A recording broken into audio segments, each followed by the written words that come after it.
and we got the victory, but at what cost? I lost my boy. That hall had just one entry and one exit. Around 80-90 hostage and that terrorist was there. Then I told my guys to keep shut. कोई firing नहीं करेगा क्योंकि अभी तक धमाका चल रहा था और इतनी देर से लटका हुआ था और अभी कितने देर लटकूंगा पता नहीं। और डेथ हमारी कब है? अगले 2 सेकंड में। जो पहले फायर करेगा ना वो जिएगा। बोला कि सब आ गया है। We dropped in front of him, just एक गोली। कोड साइन होते थे। मैं महाराष्ट्रियन था इसलिए मेरा नाम शिवाजी था। शिवाजी फॉर सही भाई कशी आहे ओवर। ये सुन रहा है, उसने प्रेशर स्विच छोड़ना है तभी वहां की आवाज आएगी। देन सही भाई वहां से कॉल करते थी, Shivaji I am okay over. Over बोलते फिर ये दबाता था, फिर बोलता ओके संभाजी राजे कसे। Colonel Tushar Joshi, who has served Indian Army for almost 32 years of his career. Nation से प्यार मतलब तिरंगा से प्यार। इतना ब्यूटीफुल तिरंगा झंडा किसी देश का है ही नहीं। तो हम लोग यही बोलते हैं मैं आऊँगा ज़रूर, या तो झंडा उठा के आऊँगा या झंडे में लिपट के आऊँगा। आज भी जनगणना शुरू हो जाता है ना तो आँख में पानी आने शुरू हो जाता है।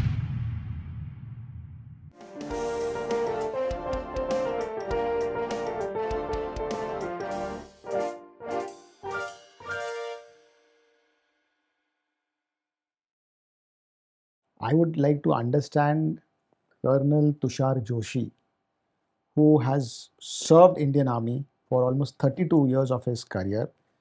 He has sacrificed many of such events which has been treasured in his life by his wife. कुछ वो मोमेंट्स मैं जानना चाहूँगा। मेरे 32 साल की उम्र में जैसे एक फौजी आधी जिंदगी बाहर काटते हैं अवे फ्रॉम फैमिली, लेकिन जो जो मैंने खोया मेरे फैमिली के साथ, बच्चों को बढ़ते हुए नहीं देख पाया, वो मैंने अपने ट्रूप्स के साथ पाया जहां पर मेरे ट्रूप्स को बढ़ते हुए देखा। फ्रॉम सिपाही से लास्ट नायक, लाइन्स नायक से नायक, नायक से हवलदार, हवलदार से, उनको बढ़ते हुए देखा, उनको उनको पनपते हुए देखा। तो जहां जो यहाँ मैंने खोया वहां मैंने पाया। बट अभी जो मेरी प्राइमरी फैमिली है उसको उसके साथ संपर्क करना भी हमको बड़ा मुश्किल होता था। लाइक एक कहानी, एक किस्सा बताता हूँ। मैं JNK में था, जम्मू कश्मीर पे। I was on LC, LC मतलब LOC, लाइन ऑफ कंट्रोल। तो लाइन ऑफ कंट्रोल में था तो वहां पर हमारा वी वर ऑन 17,000 फीट पे वो था। Our line of communication, our communication was only on radio set.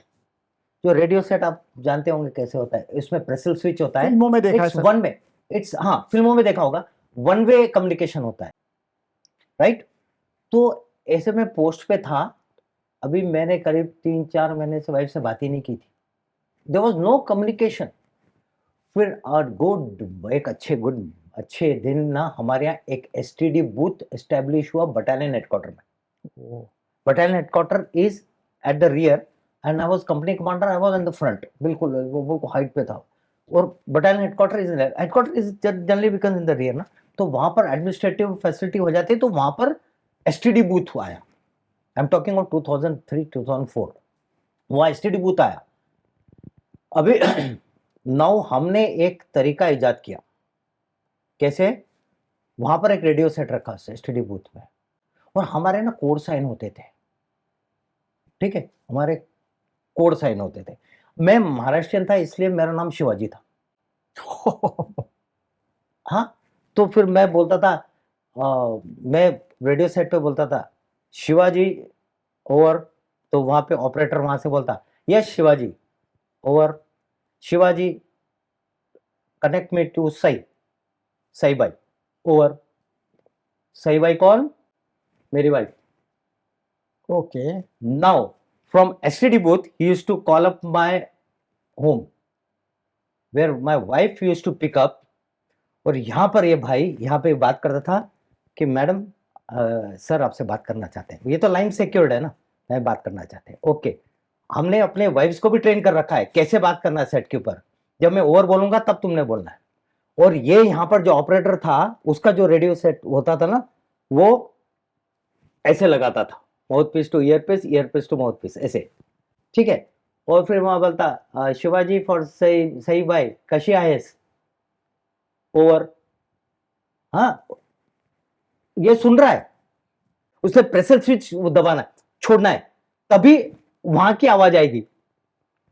जब दबाएगा तब मैं बात करूंगा, तब वाइफ को सुनाई देगा, तो ओवर उसको भी सुना, तो ही इज ऑल्सो लिसनिंग। तो ऐसे करके रखा था वो। और बाद में तो फिर हेडफोन्स लगा के ऐसे करने लगा। तो जैसे मैं ओवर बोलता था, ये छोड़ता था, देन सई भाई वहां से कॉल करते थी, Shivaji I am okay, over. Over बोलते फिर ये दबाता था, फिर बोलता ओके संभाजी राजे कसे आहेत, म्हणलं बच्चे कसे आहेत, ओवर। संभाजी राज आपले शिक्षणात मशगूल आहेत, over. This is how we use to communicate to our wifes. Colonel साहब, हम जब बात कर रहे थे कम्युनिकेशन, वो जद्दोजहद, आज तो व्हाट्सएप के जग में एक दूसरे को लाइव कॉल किया जाता है, और आप बता रहे थे कि कैसे वन वे कम्युनिकेशन में आप आपकी वाइफ से कम्युनिकेट करते थे। आपने कुछ बताया कि वो टाइम पे they used to call the name because you know to hide due the respect, identity, हाँ, due respect to the honours of the country. Country. हाँ, लेकिन आपने जो नाम लिया, सॉरी, शिवाजी, हाँ, छत्रपति शिवाजी महाराज जो हमारे लिए देवता समान है। देवता समान है, आपने एक ही नाम लिया वहां पर। हाँ, और तो क्या this use to be a protocol in the defence? देखो, it's not, was it is it nothing I to mean, do with was it accepted? Accepted, मतलब it is up to us. देखो, कम्युनिकेशन का radio telephony RT procedures जो हम बोलते हैं, अगर यहाँ पे आरटी प्रोसीजर जो हम सिविल में यूज करते हैं, it is just used it loosely. पर आरटी रेडियो टेलीफोनी का जो प्रोसीजर है, it has to be, there are concept, it should maintain brevity, short, clear, Crisp. concise and crisp। ये 5 सिद्धांत होते हैं जिसमें अगर मैं अभी नाउ ऑपरेशंस वहां पे जो हम कर रहे हैं, पहला क्या है, कोड वर्ड्स होते थे, क्योंकि किसी दुश्मन, इंटरसेप्टर्स हर जगह, तो हमारे ये थ्रू एयर जा रहे हैं, it can be intercepted.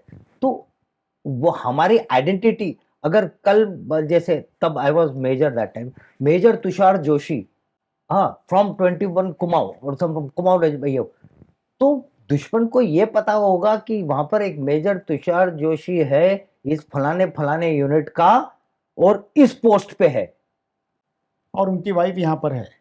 Exactly मतलब अगर मैं ऐसा करूं तो इसलिए। और साथ ही हमारे जो कोडवर्ड्स होते थे, जो हमारे बटालियन के जो लोग हैं, ऑफिसर्स है, जवान है, उनको भी पता लगे कि इस कोडवर्ड को बोलने का मतलब, अगर कोडवर्ड बोलते हैं मीन्स व्हाट, किसके बारे में बात हो रही है। तो सबसे अच्छा तरीका था, क्योंकि मैं महाराष्ट्रियन था, महाराष्ट्र का सबसे बड़ा राजा मतलब हमारा छत्रपति शिवाजी महाराज। अभी now to maintain the protocol of radio telephony, we had to keep it crisp, not by saying unke not demeaning any honor or this thing of respect to our Chhatrapati Shivaji Maharaj. But Shivaji Maharaj तो वो हमारे गुरु है, अगर गुरिल्ला वॉरफेयर हमने उनसे सीखा है, तो वो मेरे गुरु है। मैं एकेरी भी बोलूंगा तो भी वो प्यार मोहब्बत में होगा। पर यहाँ पर हम प्रोटोकॉल के लिए शिवाजी बोलते थे, शिवाजी फॉर एग्जाम्पल सई। अगर मैं छत्रपति शिवाजी महाराज फॉर सई भाई बोलूंगा तो इट बिकम्स अ लॉन्ग, इतना लॉन्ग कम्युनिकेशन नहीं चाहिए एज पर प्रोटोकॉल, जिसके लिए आप हमेशा जाने जाओगे। वो बात आपके लिए, हमारे लिए, इस देश के लिए हमेशा गौरवशाली रहेगी। Was the attack on Akshardham temple. Short में आपने तो बहुत पॉडकास्ट में और बहुत जगह पर आपने ये एक्सपीरियंस शेयर किया है। वो अटैक से, वो अटैक के ऊपर आप जब जीते, तब आपका फीलिंग कैसे था? Was you blank? Was you calm? Was you aggressive? Were you How was that? I was calm and crying. Calm and crying both. Calm because I had to keep myself composed, because that was the time of turmoil. That was the time when there a lot of tragedy had, 40 to 50 people were killed. So the tragedy was there. I lost my JCO, my Jawan. ठीक है. So I cannot rejoice my victory. कुछ भी बोलो, मैंने देश की नाक बचाई या मैंने actually everyone eyes were on my operation. तब तो it was nation's pride was at stake. मंदिर पे अटैक हुआ है और उसको मेरे को I had to mitigate, I have to just neutralise the terrorist and handle this, manage the situation. उसमें इनके मेरा एक बंदा गया है. In I got the victory in the sense I could kill those guys. ठीक है, my team could kill those guys and we got the victory, but at what cost? I lost my boys. So I personally, I don't consider it as a victory, but yet another successful operation. Okay. Victory and success, two different They are things. two different things. Victory मतलब thumping victory, साला जो साला हमने पैर रख दिया वहां पे, साला कुछ नहीं, हम वहां पर हम नहीं थे. मार तो दिया लेकिन हमारा भी गया. क्या फायदा. तो वो मेरे को हमेशा तो एंड क्राइंग, क्योंकि मार दिया, दैट थिंग इज ओवर. कितना घंटा चला सर? 4-5 घंटे में निपटा दिया. 4-5 घंटे निपटा दिया. We started at 11:30. 12-1 बजे शुरू हुआ था ऑपरेशन. बाय 4 o'clock 4 घंटे 3 घंटे 4 घंटे मतलब सब मिला के मार दिया उनको. सो बहुत ही सहमा और बहुत ही डरावना या बहुत ही खौफनाक विषय उस वक्त उन लोगों के लिए बता रहा हूँ होगा. ना, जब मैं ऊपर लटका था उल्टा मतलब I was hanging on the छज्जा. पहला वाले को तो हमने मार दिया, पर दूसरे ने क्या लिया था, हॉस्टेज ले रखा था. In auditorium, there was a auditorium like this and there was a corridor in front of the door. So I had abseiled over the corridor and I was hanging on that corridor and waiting for the guy to come out, because that hall had just one entry and one exit. There was an auditorium and that door was there, and under hostages थे around 80-90 hostages and that terrorist was there. ठीक है. And normal circumstances में हम क्या करते, इस पे door पे फ्रेम चार्ज लगा के उड़ा देते हैं and then we go in. But इस केस पे मैं नहीं कर सकता था क्योंकि हॉस्टेज दरवाजे के पास हो सकता है और हमारा एक वो है मैंडेट है कि एनएसजी अंदर आने के बाद कोई सिविलियन कैजुअलिटी नहीं होनी चाहिए. तो I had to take care that also in mind. Then I had to play with psychology of the terrorist. Then I told my guys to keep shut, कोई फायरिंग नहीं करेगा क्योंकि अभी तक धमाका चल रहा था. ग्रेनेड फट रहे थे, सब कुछ AK-47 हमारे MP5 फायर हो रहे थे, स्नाइपर्स हो रहे, पर मैंने सब शांत कर दिया. और इस शांत में लगा. Then I went up with along with my buddy कि abseil down. Abseiling is a equipment where you descent with the control. दबाते हैं तो नीचे आता है and you just when you leave it you are hands free and you can easy to take on with both hands. So I came down on that self and my buddy, we came on to the corridor. ऊपर आए and just waiting. Harness बांधा हुआ था and we were hanging on that. वो बंदा आया बाहर, एक लेडी को लेके आया और मैंने स्नाइपर को बोल रखा था कि अगर तेरे को क्लियर हेडशॉट मिलता है तो टेक ऑन, अदरवाइज पंगा मत ले, नहीं तो कहीं गलती से लेडी को लग गया तो that will be a criminal. तो वो उसने बोला कि सब, and we were on the box unit, इस पे थे, बोला कि सब आ गया है और आई वाज हैंगिंग दैट और दैट, तो ऐसे लटके हुए थे. तो बोला सर थोड़ा लेफ्ट थोड़ा राइट, मेरे को he was correcting me. I will just tell you the situation. ये है रूम है, ऑडिटोरियम है, यहाँ छज्जे पे मैं खड़ा हूँ, वहां पे स्नाइपर्स लगे, वो मेरे को पोजीशन दिखा रहा है. He can't see because he is under door पे है ना, लाइक ये छज्जा इसके ऊपर लटका हूँ. तो ये दरवाजे उसको तो मैं दिखूंगा नहीं, मैं ऊपर हूँ, पर मेरे स्नाइपर्स लगे हैं, वो देख रहे थे मेरे को। वो उसने मेरे को लेफ्ट राइट का करेक्शन दिया, मैंने आंख को किया ओके, मैंने इसी रखा, बोला ओके सर। वो एक लेडी को लेके आया है, आपके साथ ये आपका जो एंगल है वैसे ठीक है, माइनर करेक्शन देके मार देना। वो मेरे को वहां से करेक्ट कर रहा है, क्योंकि I can not bend down and see. मैं स्टैंड बाय गो बोलने वाला था, वो अंदर चला गया। और इतनी देर से लटका हुआ था, और अभी कितने देर लटकूंगा पता नहीं। और डेथ हमारी कब है, अगले 2 सेकंड में, क्योंकि डिस्टेंस वॉज हाउ मच, वो डोर में यहाँ हार्डली मतलब 10, इतना डिस्टेंस। उसको एडवांटेज ये था, उसने डर फायर करना है, उसको कौन सा देखना है निशाना, मेरे को तो निशाना लेके मारना है, क्योंकि होस्टेज आएगा, होस्टेज को लगना नहीं है, निशाना भी लेना है, उतरना भी है, निशाना भी लेना है, और एक्यूरेट फायर करना है। तो दैट वाज इट। और उस अगले 5 सेकंड या 3 सेकंड में मेरी डेथ भी है।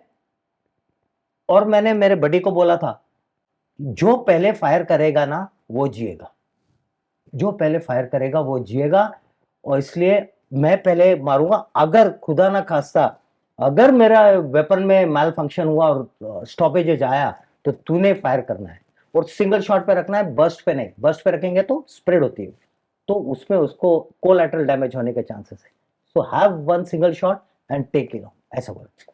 उसने भी सिंगल शॉट रखा, मैंने भी सिंगल शॉट रखा, और आगे हम ऊपर लटके हुए, अब क्या करें क्या करें। सर कितनी तो देर लटके थे? फिर उसके बाद 25 मिनट्स हम लटके हुए थे, एंड पेनिंग, लटके हुए थे। और फिर मैंने उसको बोला कि दुर्गा बेटा ऐसा है, अगर मेरे को कुछ हो जाता है ना, मेरे जेब से सिगरेट पैकेट निकाल के फेंक देना, नहीं तो मैडम को पता लगा ना कि मैं सिगरेट पीता था, तो बड़ा नुकसान हो जाएगा, मेरे को बहुत बुरा लगेगा, मैडम को बहुत बुरा लगेगा। इसलिए मेरी जेब से अगर मेरे को कुछ हो जाता है, तो मेरे जेब से एकदम सिगरेट पैकेट निकाल के डाल देना। तो दुर्गा अ, अ, बोला सर ऐसे क्या बोल रहे हो, कुछ नहीं होगा, आपको देखेंगे साला कैसे होता। ओके, फिर आया, अ, फिर वो आया एक बूढ़े को लेके, स्टैंड बाय गो हुआ, we dropped in front of him, just एक गोली ठाक, यहां लगी गोली, ही वाज डाउन, खाट, फिनिश। और वो बूढ़ा भी गिरा, और मेरे को समझ में नहीं आया बूढ़ा गिरा कैसे, बेचारे ओल्ड मैन। जाके चेक किया तो शॉक से गिरा था। तो that is how, and that time my wife was pregnant with my son and daughter was 1.5 years, 1.5 years के। और वो ऊपर लटके मैं ये, हाँ, ये सोच रहा था कि अगर मेरे को कुछ हो जाएगा तो वाइफ का क्या होगा, बेटे का क्या होगा, कैसे कैसे, मतलब ना। तो ये सब कहानी, और that is how when I landed on my feet and just got him ठग, किस्मत साथ दिया मैं, और मेरी ट्रेनिंग ने साथ दिया। Now to think under the stress, वो मेरे ट्रेनिंग में हुआ, ट्रेनिंग के कारण, कि to think under the stress and think logically and get success in that. Sir, we are really enjoying the conversation with you. You have really set the mood of the entire room. Just to add up in this, I just would like to understand कि वो ऐसा क्या है जो आपको जज्बा देता है मर मिटने का, सैक्रिफाइस करने का, हर वो खुशी, हर वो फेस्टिवल, हर वो मूड, हर वो लम्हा जो हम अपने फैमिली के साथ बिता सकते हैं, और हम ऐसे जगह पर जाकर ड्यूटी कर रहे हैं जहाँ पर -55 डिग्री सियाचिन, +50 डिग्री वो रेगिस्तान, जंगलों में, पानी में, हवा में। ये क्या जज्बा है जो इंसान को इतना जिंदा रखता है? ये जज्बा है देश के प्रति प्यार, सिंपल प्यार, मोहब्बत। ये मैंने आपको पहले ही बताया, army is way of life. ये नौकरी नहीं है 9 से 5 टिफिन बॉक्स लेके, नो, ये जज्बा है, it's way of life. One, वो मतलब वो जिसको देश से प्रेम है ना, उसने फौज में आना चाहिए, बस दैट इज इट। तो दैट इज वेयर वो एसएसबी जो मैं बता रहा हूँ ना, वो अपने आप चुन के निकालता है, इसमें जज्बा है। हमारे को जब एसएसबी में हम जाते थे तो ये अमिताभ बच्चन आके गए, वो एसएसबी में फेल हो गए, वो चले गए। शाहरुख खान आके गए, वो फेल हो गए। क्या और बात कर रहे हो? हाँ, वो एसएसबी इतना आसान नहीं होता है क्लियर SRK होना। came to SSB for हाँ, वो बताते रहते हैं, now I don't know, but okay. होगा, क्वाइट पॉसिबल। और गए, फेल हो गए, but now see where are they today. अगर उनको फौज में ले लेते तो we wouldn't have got Amitabh Bachchan. Amitabh wouldn't be Amitabh Bachchan, है ना। तो ये मैं कह रहा हूँ। सो इट इज दैट, ये जज्बा, और वो जज्बे को निकालने वाले एसएसबी वाले सेलेक्टर्स, और वो देते हैं। और और तिरंगा फिर और नेशन से प्यार, मतलब तिरंगा से प्यार। इतना ब्यूटीफुल तिरंगा झंडा किसी देश का है ही नहीं। तो हम लोग यही बोलते हैं, मैं आऊंगा जरूर, या तो झंडा उठा के आऊंगा या झंडे में लिपट के आऊंगा, आना तो झंडे के साथ है। तो झंडे का इतना वो है। कभी देखा, मैं कभी कभी इतना हो जाता हूँ कि 26 जनवरी के बाद देखना शाम को पड़े रहते नीचे, फिर मैं उठाता हूँ, जहां जहां दिखता है मैं उठाता रहता हूँ। और वो किसी ने जानबूझ के नहीं डाला होगा, पर ignorance. इग्नोरेंस, इग्नोरेंस में उसको मालूम है झंडा नीचे नहीं होना चाहिए, उड़ जाता होगा, गलती से होता होगा, पर साला इस मामले में गलती भी नहीं होनी चाहिए। नहीं होनी चाहिए। जज्बा ये होता है। आज भी जनगणना शुरू हो जाता है ना, तो आंख में पानी आने शुरू हो जाता है। कभी देखो, जो अगर खुल के फुल ब्लास्ट तुम गाना गा रहे हो जनगण मन, और जनगण में ना, जब भी मैं देखता हूँ लोग खड़े रहते हैं बीच में, ऐसे ऐसे हिलते रहेंगे, लोग को ऐसा खींच के मारने का मन करता है एक्चुअली। खड़े रहो साले, हिलो साले। 52 सेकंड का जनगण नेशनल एंथम होता है, 52 seconds. 52 सेकंड। मैंने साले खड़े मैंने नहीं हो कभी सकते? पिक्चर के गाना गाते वक्त तो चिल्ला चिल्ला के गाते हैं, हैं? पर ये जनगण में करते रहते, साले जोर से क्यों नहीं गा सकते हो? वो तब गा के देखो ना, आंख में पानी निकलेगा। देखो, अगर आप जोर से गाओ, सच्ची बता लो, ट्राई करो कभी आप जनगण, मुझे तो हुआ है ना, definitely जनगण हुआ है। आप जोर से गाओ, आंख से पानी आने लगता है, रोंगटे खड़े हो जाते हैं। तो आंख से पानी आने लगता है, ये देख लो। Sir, coming back to the reforms, the policies, the new laws which are coming up, नई सदी की तरफ हम जा रहे हैं, हम प्रगतिशील भारत बन रहे हैं, शक्तिशाली भारत बन रहे हैं। तो आप, अगर गवर्नमेंट में आप होते और आपके हाथ में एक सरकार होती, तो आप आर्मी के लिए क्या ऐसा नया ऐड करते जिससे आर्मी और सक्षम होती?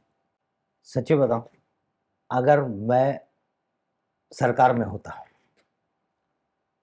तो मैंने तो सबसे पहले ये करना था कि हर एक civilian should join army at least for 3 years।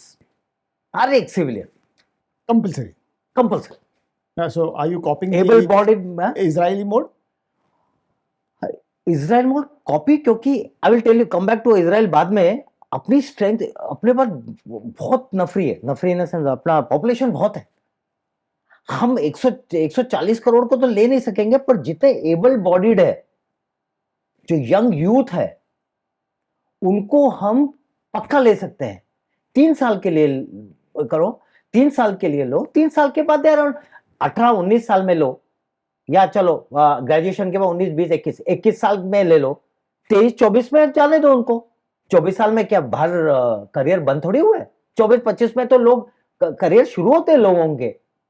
पर 3 साल का जो आर्मी में या आर्मी एयरफोर्स नेवी में, अगर वो 3 साल का काम करेगा ना, एक तो होगा साले लीडरशिप क्वालिटीज आएंगी, डिसिप्लिन उसमें होगा, खून में होगा, डिसिप्लिन खून में होगा, फिर नेशन के प्रति उसका प्यार मोहब्बत होगी, ठीक है, पेट्रोटिज्म होगा, करप्शन भी कम होगा, दैट क्या कहते हैं, देश के प्रति जो ऑब्वियस करप्शन, मतलब कि करप्शन तब कम होगा जब खुद के needs you will keep it behind और नेशन फर्स्ट बोलोगे, तब जाके तुम्हारा तब जाके तुम्हारा मतलब देश हमारा सुधरेगा। तो 3 साल का करो। आप सरकार में है और अगर आपको चांस मिला कि आपने एक ऐसी सरकार बनाई और ऐसा कानून लागू किया, तो आप ऐसा कानून लागू करोगे कि हर एक घर का सदस्य, जवान, should be a part of army. पर इसके लिए ना मेरे को 400 पार चाहिए। नॉट विल स्टैंड है, बट यस मैं बता रहा हूं अगर ये हो जाए तो मजा आ जाएगा। एक्चुअली मैं बता रहा हूं ऐसे इतना नहीं है, अगर इस पे से our today our India is the young country, है ना, 35 35% है ना, 35% हमारे age group is 35 age group, average group age 35 maximum of the they can join. और एक वो करो कि जिसने 3 साल के नौकरी किए है, मतलब वो किया है, he will get good job opportunity, 3 साल का उसका सर्टिफिकेट मिल गया है तो he will get promotions in corporate या पहले Added. एम्प्लॉयमेंट इन दैट क्या जैसे बोलते हैं उसको, जैसे कॉलेज में एनसीसी एनएसएस के लिए 10 लाइक मार्क्स एडिशनल होते हैं। एडिशनल मार्क्स उसमें, उसके इंटरव्यू में ही शुड बी कंसिडर्ड। आप और मैं, हम इंटरव्यू में गए, मैं 3 साल फौज में काटे हूँ, आपने नहीं काटा, मेरे को प्रेफरेंस देना चाहिए, something like that. Love towards nation, ठीक है, purpose for what he is, अगर कॉर्पोरेट में भी काम कर रहा है, he will work for the objective, will work for the vision of the company, will work towards that। तो इस कॉर्पोरेट के उसके कंपनी की प्रोडक्टिविटी बढ़ेगी, हमारा रेवेन्यू बढ़ेगा, देश बढ़ेगा, सक्षम सब होगा। कुछ। सो ये एक नई पॉलिसी आ रही है, it is on the table, it has not yet come and army considering it as a, army ने कंसिडर करना है and army has to go give a green signal for it to fructify. तो tour on duty, TOD, उसमें हर एक बंदा ही will कम, जो पर यहाँ पर वॉलंटियर्स बोला है, वॉलंटियर्स तो भी वॉलंटियर्स ही होने चाहिए, वो होगा, वो टूर ऑन ड्यूटी जाएंगे 3 साल के लिए, 4 साल के, जो भी है उसका प्रेस्क्राइब, में को पता नहीं, अभी आया नहीं, चल रहा है, टूर ऑन ड्यूटी बोलते हैं उसको, टीओडी। तो वो एक गवर्नमेंट का एक अच्छी ड्राइव शुरू हो रही है, शुरू होने वाली है, या जब भी आर्मी ने अभी नोट दिया तो शायद हो जाएगा। तो उसमें बाकी के भी इम्प्लीमेंटेशन में कई चीज़ें होती हैं ना, तो वो उसमें क्या हो जाएगा, आर्मी विल रिमेन यंग, नए नए बच्चे आएंगे, 3 साल यंग रहेगा, एनर्जेटिक रहेगा। तो दिस जो मैं बोल रहा था कि लीडरशिप, डिसिप्लिन, पेट्रोटिज्म, ये सब आ जाएगा। आ जाए। Pertaining to what we just discussed, do you think the youth of the country should enter in politics? Youth and should enter into politics. I'm asking you. Okay. Me, Or probably a defense person should enter in politics? yeah. Now I will answer both the questions. I will take part one, part two. Youth, again, he can enter on politics अगर जब वो 3 साल के फौज की duty करके आया, tour of duty, या लाइक आई वाज सेलिंग कि 3 साल तक उसको रगड़ो फौज में, ट्रेन करो, तैयार करो, उसके बाद he can come to the, he can join politics. He should join rather. In fact, he should join politics, पर एज वो सिविलियन ही होगा, क्योंकि 3 साल is not considered as a फौजी, बट 3 साल में उसमें इतना तो उसके खून में डाल देंगे कि भाई ये आगे करप्शन नहीं करेगा या आगे गलत काम नहीं करेगा, he will be serving for the people. As far as defense people are concerned, after retirement, देखो, there are two ways to look at this. Like, अगर फौजी आफ्टर रिटायरमेंट ही ज्वाइंस, तो उसमें जो लीडरशिप और डिसिप्लिन, लीडरशिप की qualities है और डिसिप्लिन है, दैट विल एक्चुअली एंश्योर कि एवरीथिंग इज, मतलब he will carry everyone with a, मतलब ढंग से और विद अ डिसिप्लिन, कोई करप्शन नहीं होगा, कुछ नहीं होगा, कुछ नहीं होगा। So आपके हिसाब से फौजी ने पॉलिटिक्स ज्वाइन करना चाहिए? यस, नंबर एक, उसकी लीडरशिप क्वालिटीज, उसका डिसिप्लिन, वो पॉलिटिक्स सुधार देगा। या politics is what, it is serving people, serving the nation, वो ढंग से कर पाएगा without any corruption, without any this thing. At least corruption करने जाएगा तो एटलीस्ट वो पीछे देखा, यार मेरे छाती पे मेडल्स है एज ए वेटरन, ठीक है, फिर उसके बाद नेशन के प्रति उसका जो जज्बा होगा, जज्बा, प्यार, वो प्यार वो रहेगा, पब्लिक का ट्रस्ट है उसके ऊपर, because he is from army. Army. आज मैं कहीं खड़ा होता हूँ, पता लगता है he will come to me, he will come to me and will ask help, क्योंकि उसको अगर मैं फौजी यूनिफॉर्म में हूँ और खड़ा हूँ, वो मेरे पास आएगा पूछने के लिए कि सर कहाँ है, ऐसे ऐसे, एनी हेल्प। क्यों? क्योंकि ट्रस्ट। अगर मैं सिविल यूनिफॉर्म, सिविल में हूँ, सिविल ड्रेस में हूँ, और उसको पता है कि मैं फौजी हूँ, फिर भी आएगा मेरे पास हेल्प मांगने, क्योंकि he has got trust in me. और वैसे भी यूनिफॉर्म में जब फौजी आता है तो अपने आप वो एक दायरा बन जाता है सुरक्षा का, अपने आप बन जाता है। बच्चे से लेके ओल्ड एज, बूढ़े लोगों तक, ओल्ड पीपल तक वो एक कॉन्फिडेंस आ जाता है कि ये फौजी यूनिफॉर्म में आ बैठा गया, है यहाँ पर, मतलब मैं ये एरिया में सुरक्षित हूँ। देखो मतलब ये है, तो he has to come to the politics अगर ऐसा है तो। आपसे बात करके बहुत बहुत बहुत मज़ा आया। We really covered up on the topics which was uncovered till date, untouched till date, जहाँ पर हमने करियर, हमने कुछ पर्सनल लाइफ, हमने कुछ गवर्नमेंट रिफॉर्म्स, कुछ पॉलिटिक्स की बात की। बहुत मज़ा आया। By the way, happy Veterans Day once again. Thank thank you very much for coming on to my show. Definitely you are ocean of knowledge pertaining to defence. आपसे सीखने लायक बहुत कुछ है, तो डेफिनेटली मैं कोशिश करूँगा कि अगले एपिसोड में आपसे मैं और डिटेल में जानकारी लूँ, जो एक करियर, यूथ को करियर के साथ कैसे हम जोड़े रखें और उनको हम कैसे प्रिपेयर करें, गाइड करें to pass this SSB exams, right? Thank you very much for coming to my show sir. Thank you very much. I am honoured. Thank you. जय हिंद। जय हिंद।